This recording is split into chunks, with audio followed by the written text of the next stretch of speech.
Welcome to today's Great Employees Matter weekly podcast. As you know, Great Employees Matter is all about helping individual employees move from average to great, helping great employees become great leaders, and teaching employers how to value, how to nurture, how to educate, how to motivate their most important asset, their employee.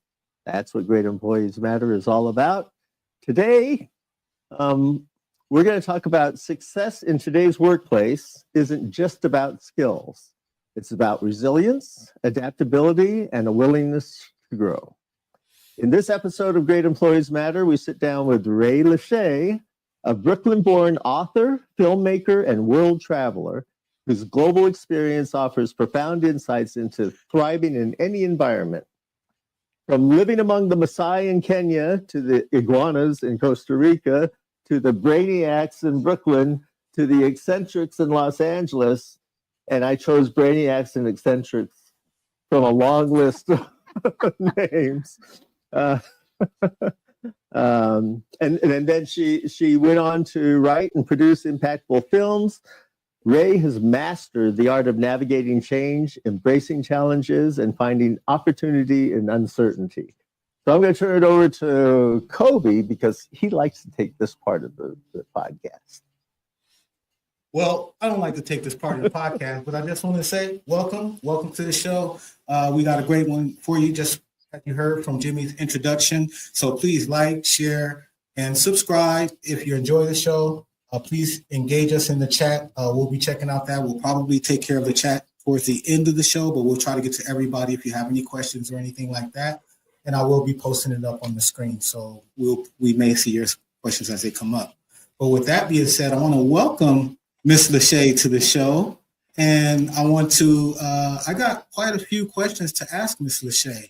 I like how you did that, Jimmy. But I got a few questions that I want to start, but first I want to start with how are you, and tell us who you are and where you come from. Thank you so much, and thank you for having me. I appreciate that. I'm Rae Lashea. I am, as Jimmy mentioned, Brooklyn-born. I'm a Brooklyn-born native, although I have roots in Trinidad on my mother's side and Native American on my father's side. Traveled all over the world, landed in Los Angeles for a while, and now I am here in Nevada. Right. And how long have you been here in Nevada?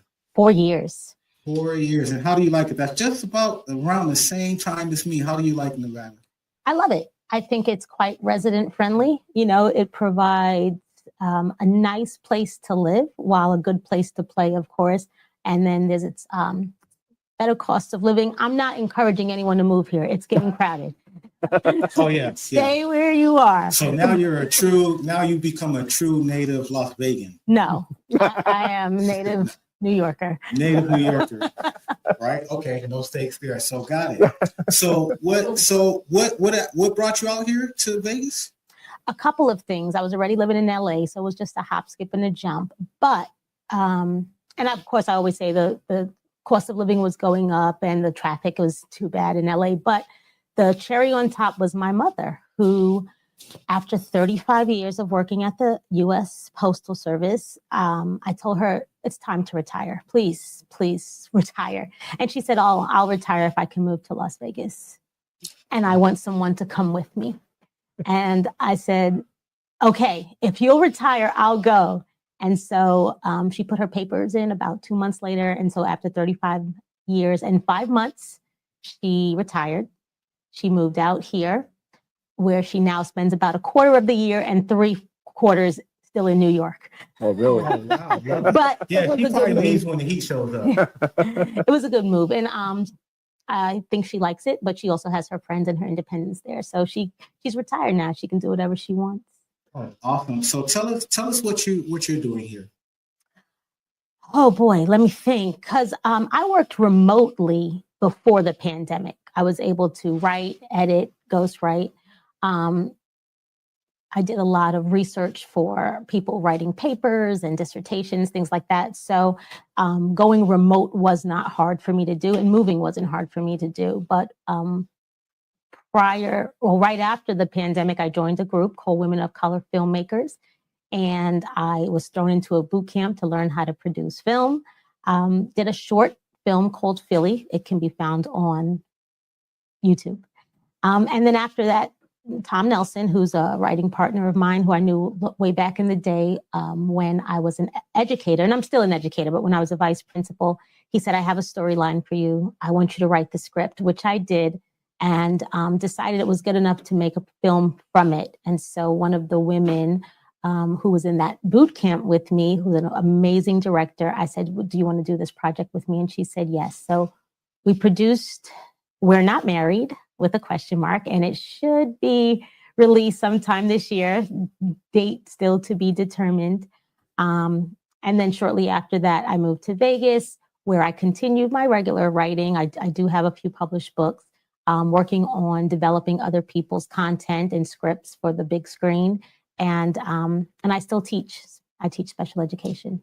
Well, I mean, that's a lot, and I have a lot to ask you, but I'm sure my partners want to engage in conversation as well. But I do want to ask you, you've had an incredibly diverse journey from Brooklyn to living in Masai in Kenya. What inspired you to explore the world and start going that route? I attribute lots of my experiences and my love for learning to my education, my public school education in Brooklyn, New York. I had wonderful teachers. They all traveled. They talked about traveling and experiences, and I wanted to travel. I know in the 6th grade, I said, I have to go somewhere out of the country at some point, right? And I didn't know if it would become as extensive as it has, but when I was in high school, senior year of high school, I was banned from going on the senior trip because I had gotten drunk on the senior cruise. I know, right? And then, so I couldn't go, and they were like making an example out of me, although honor roll student, conflict mediator, like all the things right up until that one point. And I called my dad. I was working. I had a job, and I called my dad and I said, Dad, I need your credit card. And he was like, what? I was like, I'll pay you back when I get home. He's like, okay, as long as you pay me back. And I booked a flight to England. My mother's cousin lived there. And so that was actually my second trip, but that was the first time I had gone out on my own. And from then on, I was like, oh, I can do this independently. I can see the world. I don't have to wait for anybody else, you know? And that's what I started doing. I love it. But with that, I'm gonna go ahead and stand down and go over to Jimmy. Jimmy, why don't you go ahead and jump in there? Yeah, I have a couple of questions. Let me start with the travel question. So, we have had 2 episodes, I believe, that involved world travelers, and so one of the questions we asked both of them is, what did your travel experience, what did your international travel experience do for you vis-a-vis, and actually I'm going to combine both questions. How did your world travel experience add to your ability to effectively work remotely? That's a good question. You have to adapt to whatever the situation is, right? You go somewhere, and depending on where you are, well, the food is going to be different and maybe not what you're used to. The internet, here in the United States, the internet works very well compared to other places, other remote places. The water situation, the electricity, do you have, can you go to a cafe 24 hours a day and just work? Can you work all night if you don't have electricity? Absolutely not, right? So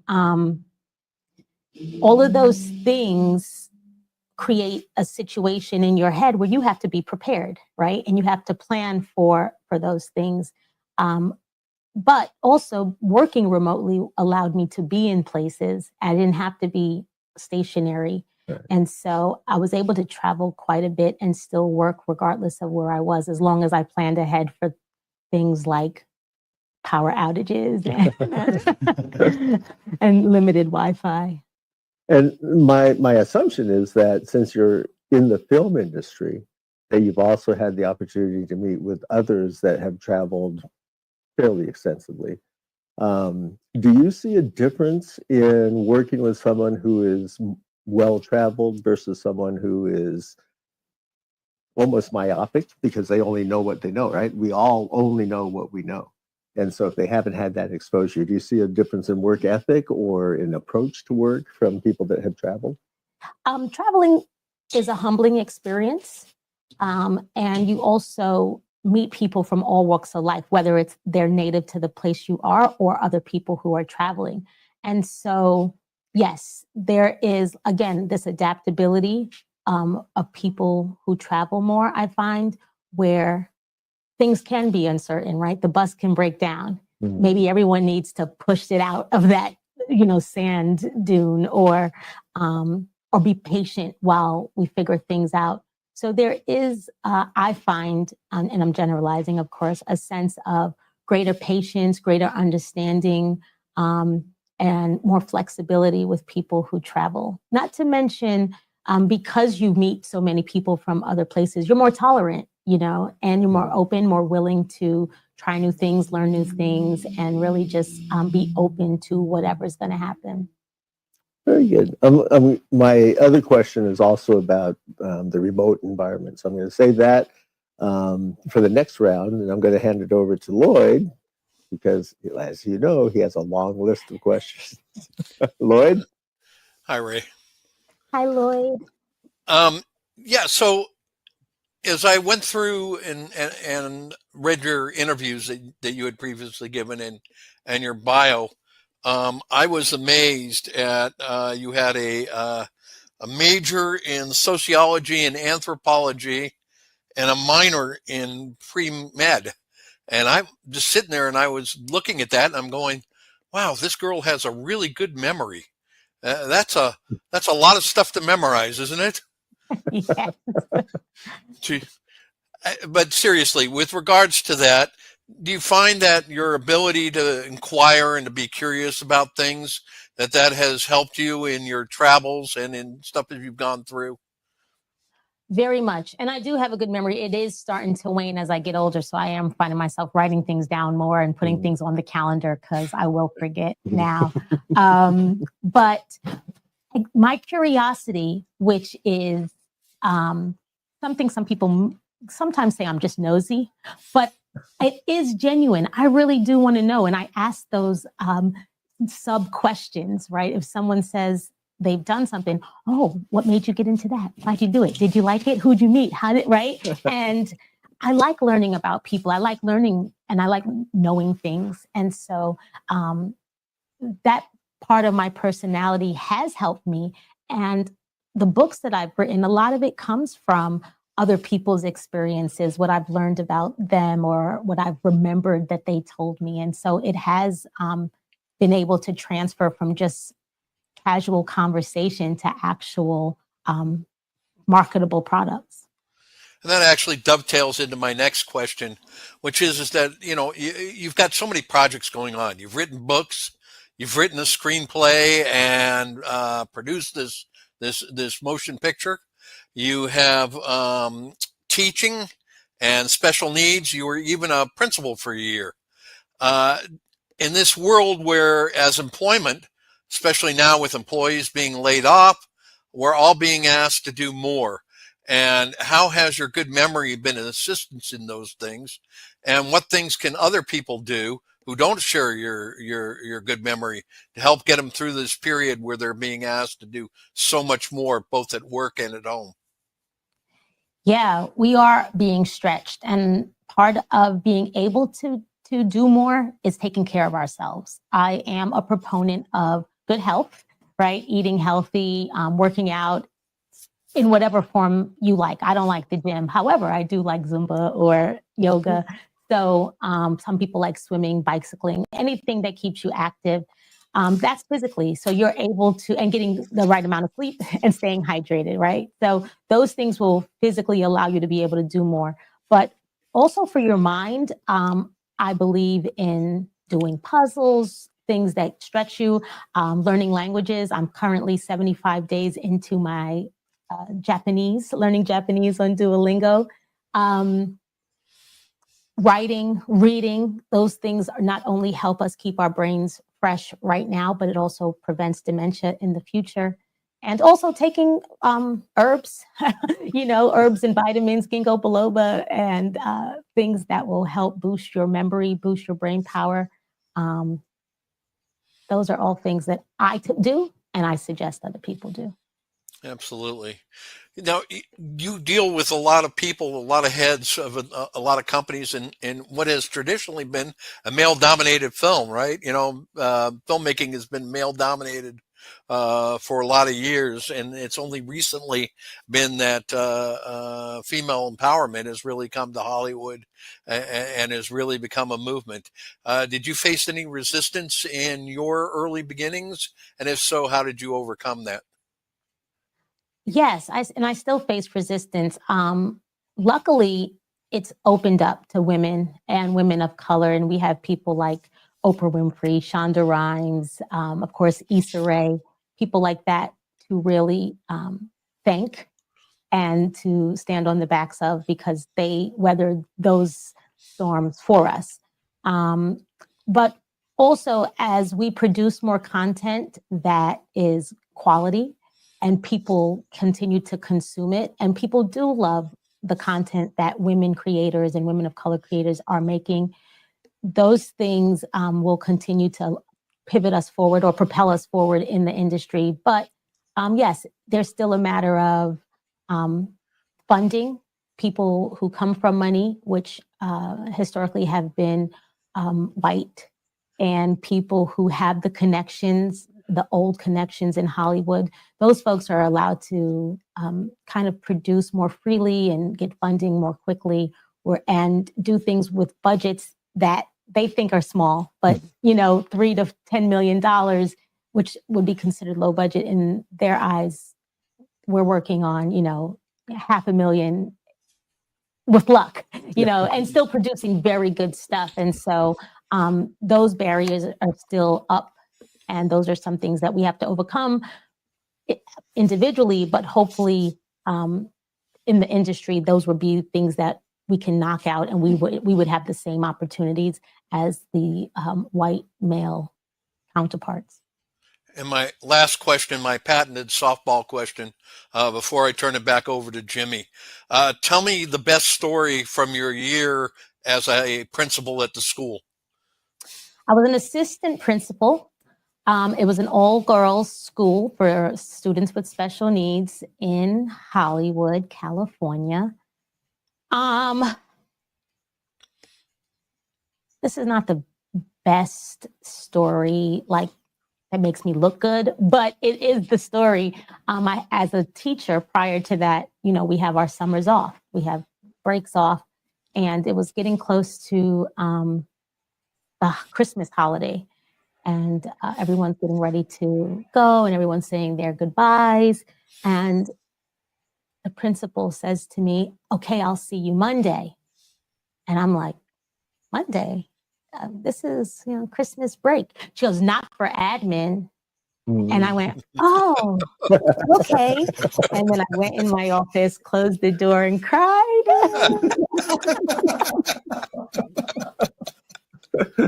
Reality hits. Jimmy, I throw it back to you. Okay, I'm going to ask. So, suppose there is a member or members in our audience that are inspired by you and say, "Hey, I think I might want to get into filmmaking. How do I do that?" What pearls of wisdom do you have for somebody that may only know that they saw a movie that they loved and now they think they want to be a filmmaker? Don't do it. Wow. Wow. It was a lot of hard work. Yeah. And you have to love it. You have to love it, because if you don't, it will tear you apart, and you won't do it ever again anyway. Now, some people who know they want to go into filmmaking, they go to film school, and that's a great place to learn. It's an expensive place, but what happens there is that you also meet people, and you have a network of other filmmakers, and also cameramen, and lighters and gaffers and grips and DPs, everyone who you will need in the future. You already kind of have a baked in system. If you're just like me coming from another industry and say, I want to film, then you need to learn as much as you can. You need to do some reading, take some classes anyway. Making this film, which did cost me a lot of money and a lot of credit, was almost like my film school. So I learned a lot. I also now have that same network of cast and crew and people that I could draw from and resources. But I also have a finished product, which a lot of people who come out of film school don't have. So that was a benefit and a pro there. But it took a lot out of me. I'm still, and my director, we both physically and financially went through a lot and are still recovering in a lot of ways. But it was a great learning experience. And again, I would just say, love the craft and also learn as much as you can about it. And again, I suspect that it requires a lot of collaboration, right? Because there's the film industry is so huge, right? And there's little pockets of people that do all these different things. And, you know, it took me 5 years to learn what a gaffer was, much less what they did. Right?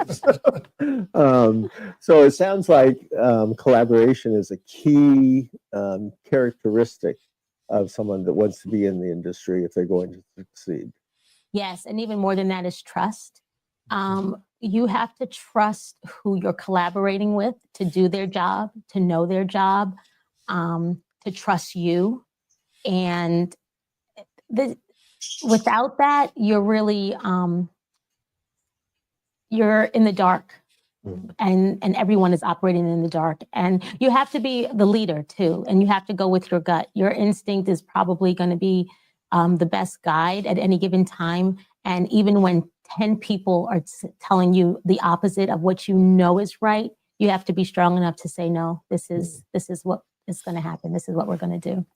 Trust is key in anything, right? I'll give you an example. If you're not careful about trust, right? I trust my partners, Kobe and Lloyd. And then when Kobe tripped me, and then Lloyd came up behind me and stomped on my Achilles tendon, I thought, should I be trusting these guys? The answer is yes. I still trust them. and they in turn trust that you're going to tell that story honestly and truthfully every time. So with that, Kobe, I'm going to have her read the comment. Can you see the comment down there? Uh-oh. I can't.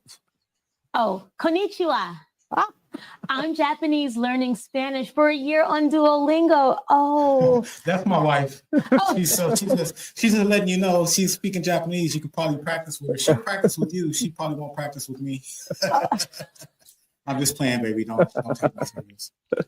So anyway, Duzu yoroshiku. Nice. Love it. Devin says Rachel looks so beautiful. Thank you. Devin. Thanks for watching and communicating. And the comments are going to start rolling in, but before they do, I'm going to ask my next question, which I think is a good one. You know, I want to take it back to, you know, our company's called Great Employees Matter. So I want to make sure that we cover our audience and our network.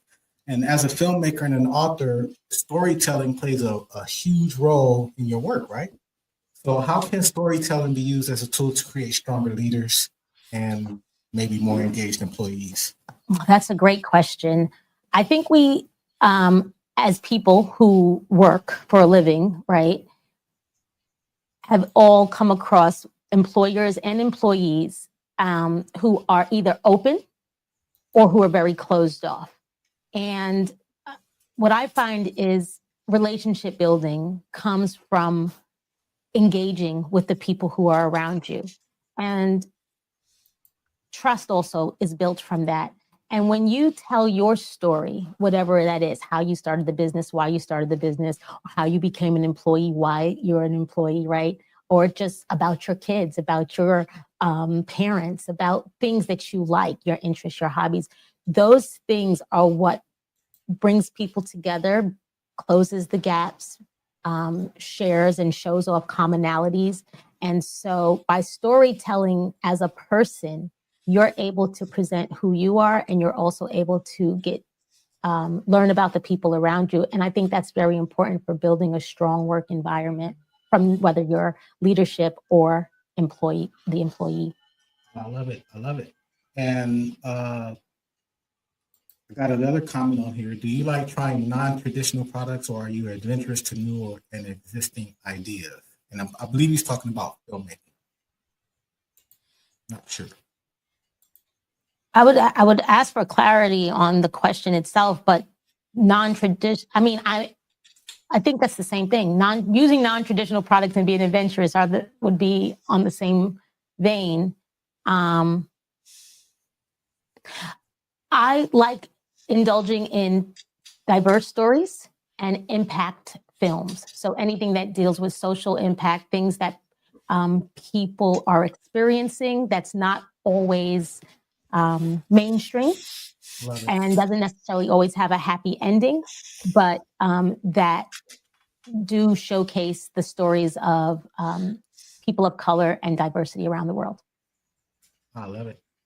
So you've embraced continuous learning throughout your life. What's the one lesson or mindset shift that completely changed the way you approach your challenges?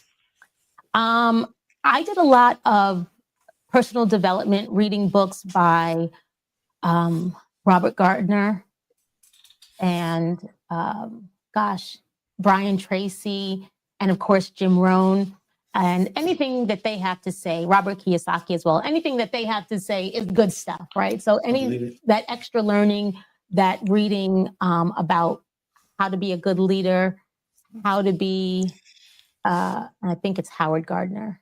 I think I'm mixing up some names, but how to be a good leader, how to embrace change and adversity, those things have helped me quite a bit. My philosophy that I learned at some point down, in the past is life is not always about making the right decision. It's about making a decision, then making it right. And so I'm not afraid to make mistakes. I'm not afraid to admit when I've made a mistake. The key is what you do afterwards and doing your best to fix it. Well, I love your formula for sure, because I'm big on mindset. I'm big on self-reflection. I'm big on self-teaching. And it seems like you're covering all of it. I'm going to go ahead and go back and ask another question from the audience, because they're starting to come in. And I want to go back and one of our regulars, Mr. Dale. Dale asks, he says, questions from the bullpen. We got a bullpen. Questions from the bullpen. Does the new world of AI affect your career? Or is the new world of AI affecting your career? And I'm sure he's talking about in filmmaking, because that's big right now. Yes. Now, because I write and because I ghostwrite, I was against AI for a long time. I never used it at first. I never used it. I didn't want to be considered a plagiarist or not having ideas come from my own head. And then only recently, as I started in film, and then there was a big strike too. Like there was a SAG-AFTRA strike, and part of that was to prevent the misuse of AI and how that would look in terms of, cloning cast members and people not being paid properly because they were using artificial intelligence. And so that was also a concern. But things like ChatGPT and OpenAI that will answer questions for you, that will make a post more robust, that will kind of cut the time it takes to do research. I have not only embraced, but now encouraged, because it has made my life easier. It has given me a way to find out information in a shorter period of time. And it has also strengthened my writing in ways, when it makes suggestions, maybe you can say it this way, maybe you can, enhance it this way. So using AI for like anything to make a more quality of life or quality of profession, I agree with.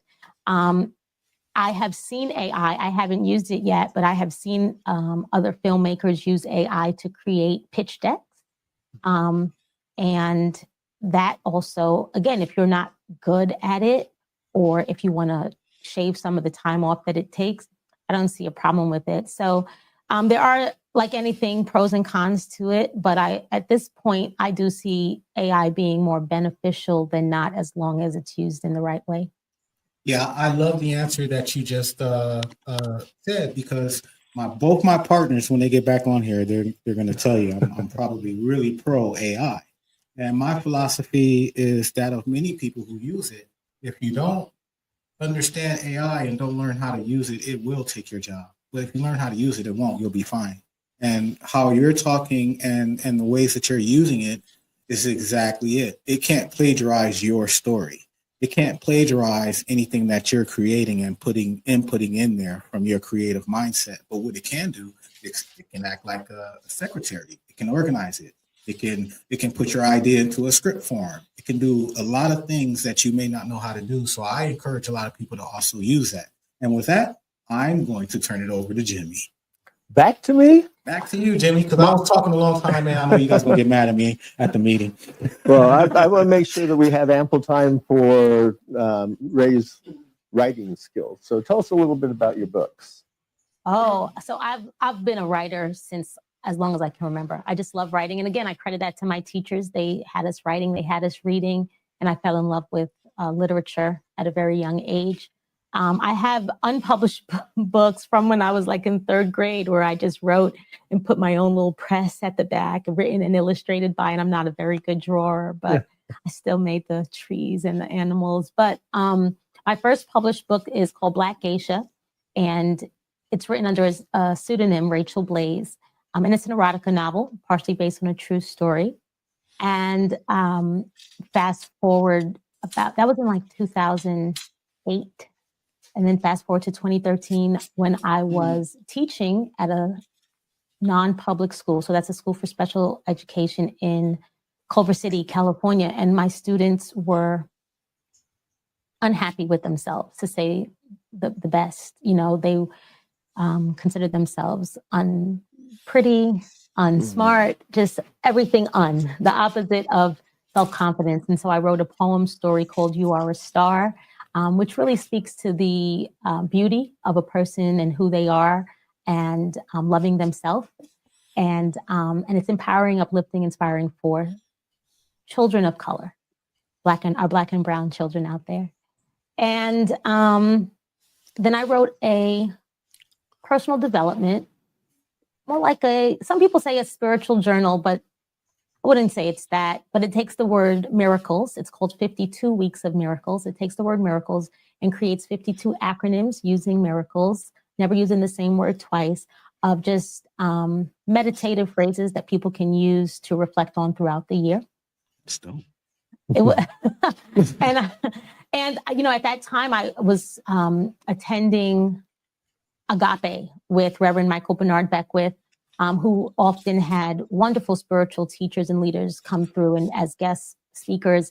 And I think it must have been Marianne Williamson who was there that evening, and she was talking about her miracle. And she has forgot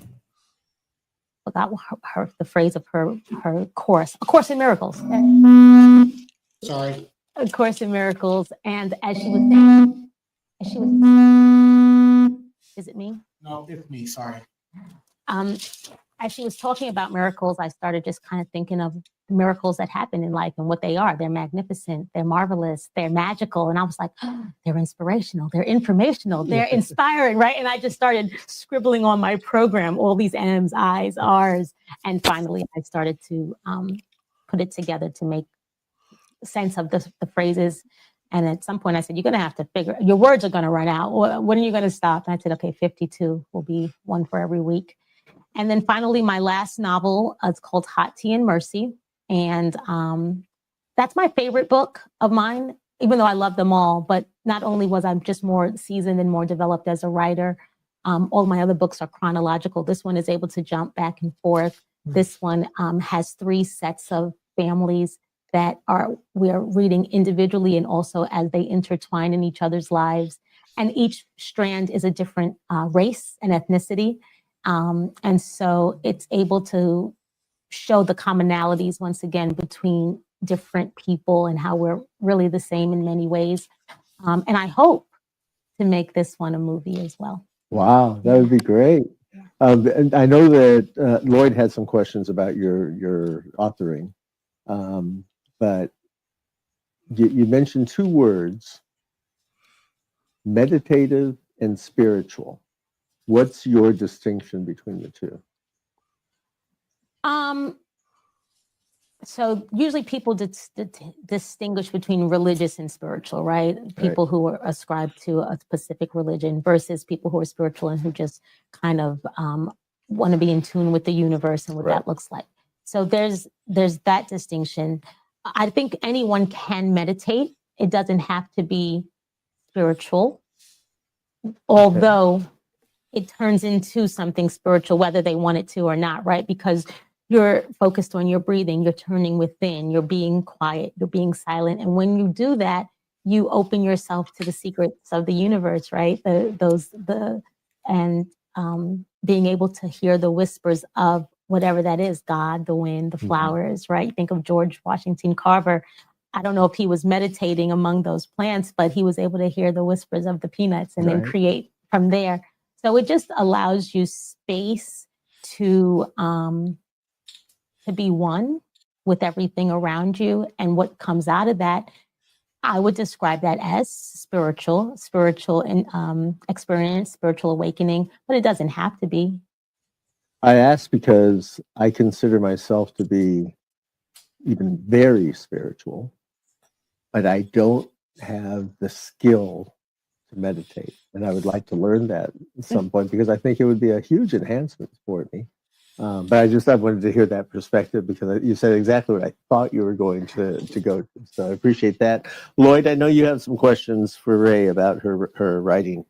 If I I do. And sorry, I heard a phrase once where someone said, like, prayer is you talking to God and then meditation is you listening. And so there's a distinction I think people also make between prayer and meditation that's nice, worth noting. Thank you. Thank you very much. Wow, that's impactful. Yeah, it is. That's great. All right, Lloyd. Well, Jimmy, I think that the whole reason that you can't meditate that well is because I'm not there to interrupt you every 30 seconds. So if I was there and I could interrupt you all the time, it would be more, and Rae, getting back to how we started. You see how our meetings go, Rae? Yeah, try having a board meeting with these two guys. Getting back to what we were talking about when we started, again, just an incredible diverse background. Teacher, author, filmmaker, college degrees. I would venture to say empath, although that term wasn't used by anybody except me, but from everything I've read and seen. What gives you the greatest joy and the greatest reward? Which of the hats do you like the best? Writing. And teaching sometimes, depending on who I'm teaching. No, but writing allows me to get out whatever is in, whether it's something in my journal or something typed, whether it's an idea that has come to me from somewhere, or it's just my personal feelings, thoughts, and opinions. It is a flow. And when I'm truly in the flow, I can close my eyes and just go and just type and until I stop. So that's probably where I think my physical self and my purpose most aligns. And that's when I'm happiest. Yeah. Do you find that sometimes you do that to communicate as a method for getting your thoughts out, to enable you to have a conversation with someone? I sometimes will write down key points if I want to have a conversation with someone to help me frame my ideas. And especially in the employment or business situations, find that really helps. I'm a way better communicator on paper. If I have to have a conversation with someone, it's better that I email it because it's more thoughtful, it's revised, it's tactful. If I just go right up for face-to-face combat. It's not the same. So yeah, it is a better way for me to communicate. Yeah, and for me as well, because if I'm communicating with you orally, I'm interrupting you every 30 seconds because I only want to hear what I have to say, and whatever you have to tell me can't possibly be important. Hey, go light on yourself, bro. You going in pretty hard right now. Honesty hurts. Good to know your strengths and your weaknesses. Yeah. Right. Man, You know, because I want to jump in. I'm looking at this comment. I've left it up for a long time, and I have lots of thoughts about it. But there's a guy by the name of Nelson at Urban Soul TV. He says, "Hi, my name is Nelson. I've known Rae for a long time. Her determination, drive, and not willing to fail makes me push through and not quit. Trust me, I would have given up a long time ago."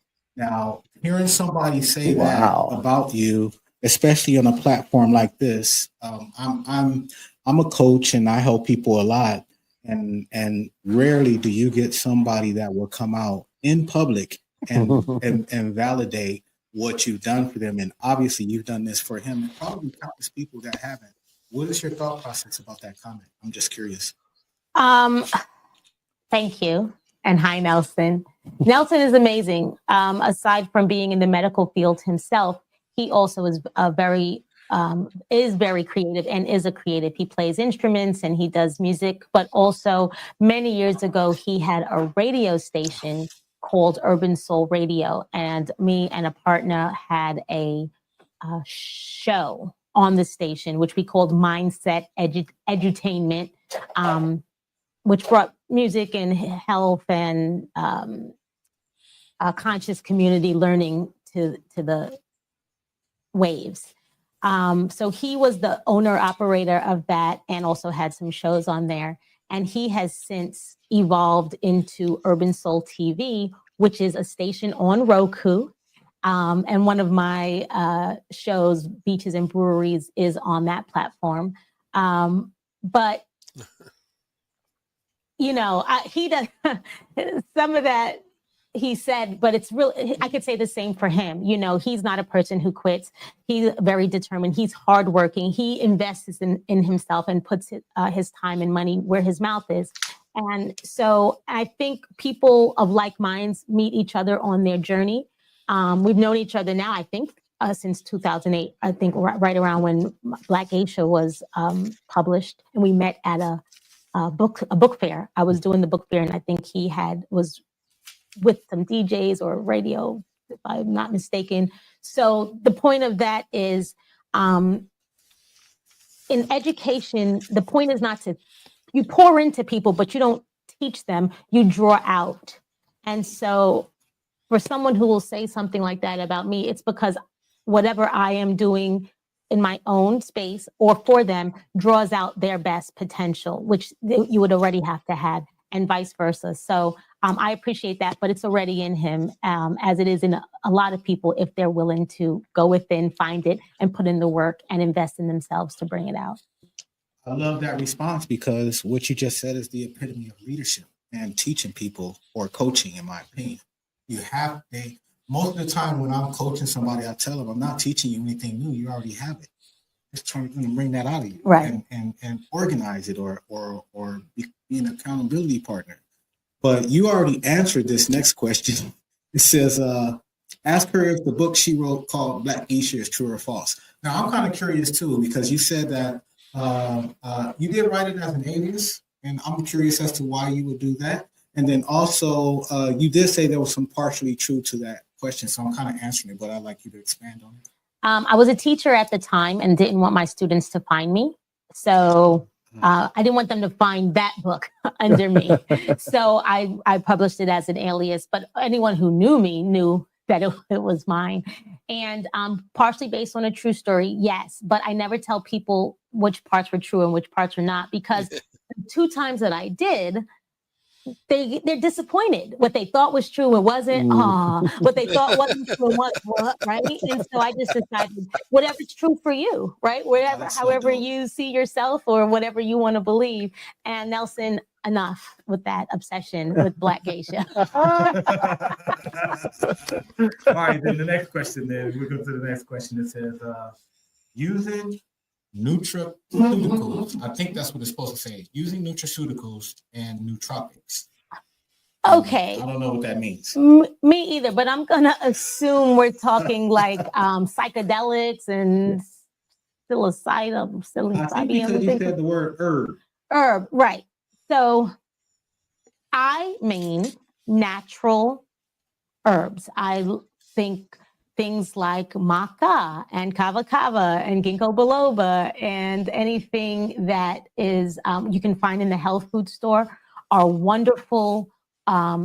Shouldn't be the alternative. It should be the primary way of healing ourselves as opposed to medicine, because medicine actually is based off of those natural herbs and then with a whole bunch of additives that they can patent and charge for. So for folks who decide that mushrooms or marijuana or anything like that works for them, go for it. You know, things are only so-called bad because someone has said it's illegal, right? And so, but if it comes from the earth and it's natural and it is healing, then and it is taken for a reason, I think all the better. We're just going to say amen and move right along to that. And before I go to my next question, I just want to reach out to Nelson and say, Nelson, I've got your info. I apologize. I've been meaning to get in touch with you. We need to spend some time together, and we'll do that. Yeah. Oh, that's a true comment. That's a true comment. Oh, for okay. sure. Yeah. So we know Nelson. We know Thank you. well. Thank you. But you can check out Urban Soul TV on Roku, Okay. and there's a lot of great content on there. It's a platform for indies. He's a person who always supports independent creatives, and yeah. So how about a big shout out to Urban Soul TV and go check them out and go support. We love doing that and we love networking. So make sure you do that, because that's what this show is about. It's about us all uplifting everybody. Rising tide raises all ships. Amen. Yeah. So you may be aware that the combination of companies that Kobe, Lloyd, and I are affiliated with includes Great Employees Matter and Podcast Excellence Academy. And through that association, through the relationship that we've been able to establish with others, one of our current goals is we've been asked by the school district to put together a curriculum that they may be able to put into their multimedia shots. And it involves either photography or filmmaking or podcast management. And you have the skill set to be an instructor or to help us in developing that curriculum. And I think maybe we should add a fourth one to that, book writing. And maybe you could be the primary instructor on teaching young kids how to write a book and how to take the concept and put it to paper and expand it and ultimately publish it. It's all part of media. That's a great idea. Yeah, so there's just a thought that this. No, that's a great idea. And children should write. They should write often. And it's an art form that's being lost in the school system.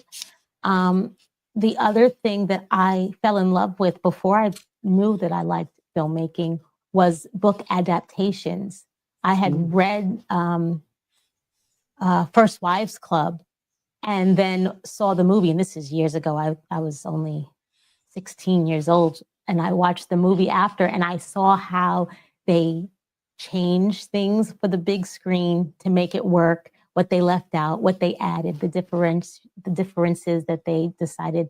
And so I tend to, if there's a book to movie, I like to read the book and then see how they decided to adapt it. And so that's also, I think between the bridge between filmmaking and also book writing, there could be a merger, a combo where how do you adapt books to film? Yeah, I love all of your thought processes and your ideas and your creativity, your energy, your mindset. all of it flows. So, man, that's great. I smell a partnership in the air. Lloyd, before we go on to FSP, do you have any other questions for Miss Lashea? I just wanted to talk for a minute about your travel and your travel experience. I love to ask people who have traveled extensively, do they have a favorite?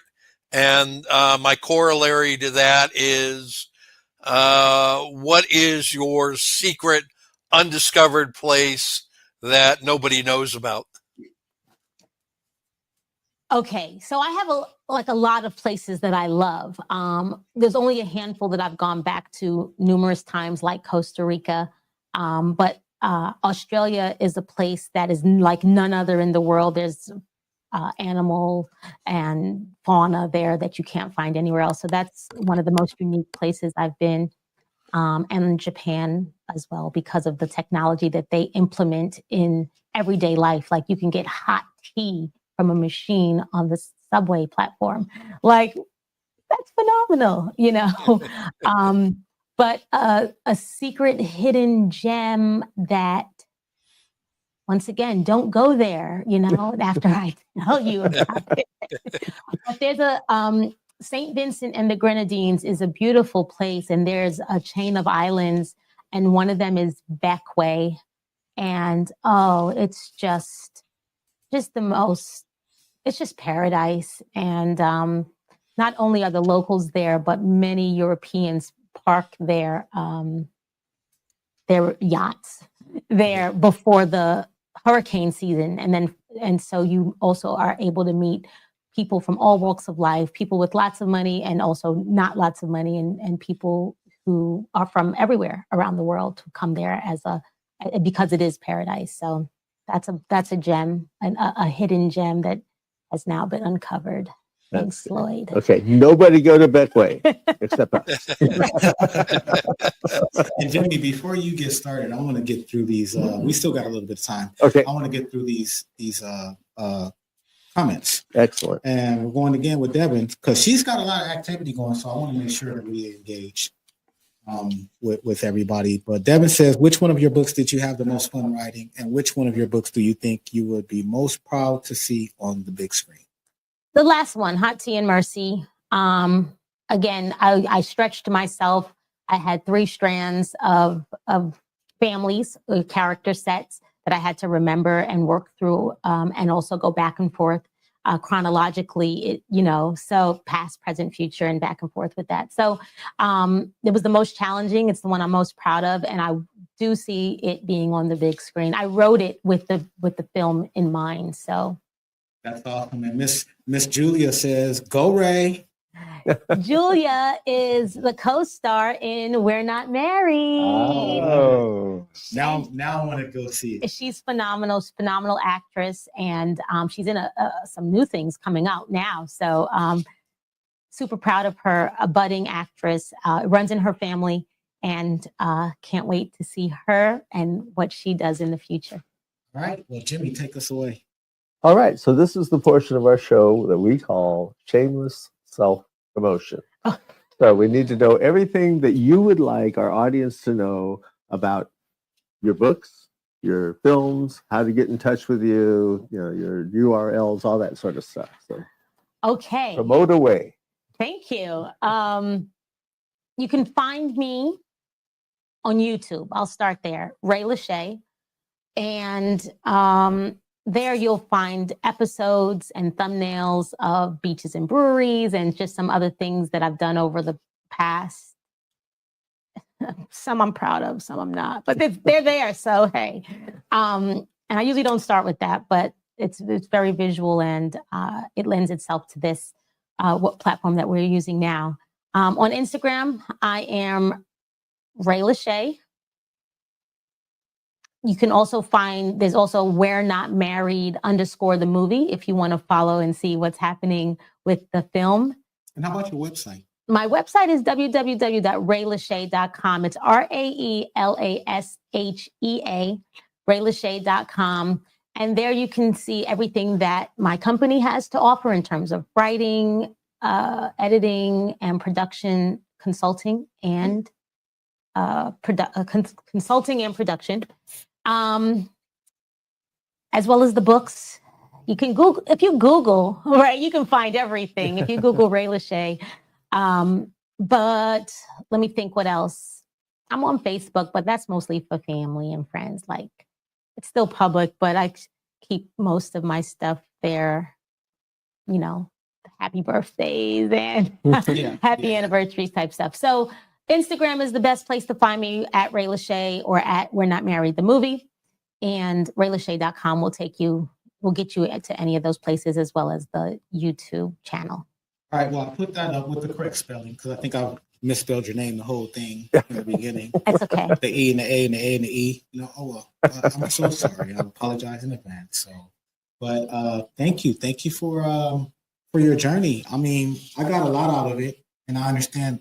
I'm gonna have to read this geisha book now because you like Japanese too. So, and my wife's Japanese, so we're gonna have to go check that out. So I thought that was incredible. You have a lot of stuff. I really want to talk to you for a little bit longer. I really want to explore some more. So would you be willing to come back and visit us again? Absolutely. Awesome, Jimmy. That's great. Well, to the audience, I'm not going to step on Kobe's toes, but on behalf of Kobe, Lloyd, and myself, we say thank you, Rae, for being on the show. You were a fabulous guest. We knew you were going to be. We avoided questions that would make you feel uncomfortable, and we told Lloyd that he absolutely could not ask any of those. And for all of you in the audience, I can attest to the fact that Rae is very good at being timely in her responsiveness, except for when she's in Beckway. So that's really good. That's only because the internet doesn't work that well. And that's where I'm heading after this show. To take care of this. That's so nice. That's so nice. Yeah. Right, oh, don't be showing your boot off. Any last words from you, Lloyd? No, I thoroughly enjoyed it, and looking forward to exploring more with you the next time you're able to. Thank you so much. I appreciate you guys for having me on, as well as all of the very spectacular and phenomenal ways you bring people together, whether it's and coach people and and really encourage people to reach their potential. And so that's amazing. And I'm glad to have met you and hope to work with you more in the future. Absolutely. Thank you. I think it's going to happen. And I mean, you filled the room. Your presence filled the room. We had a lot of people in here. Everybody was communicating. Thank you to everybody that did come in. Hopefully you enjoyed it. And you give us a like and a share. Those are free and it helps us grow. And with that, I think we're done. Yeah. Take it on out. We'll see you guys next week. Great employees matter. Greatness, excellence, motivation. Always be a gem. Talk to you guys next week. Dorotashimashite. That means you're welcome.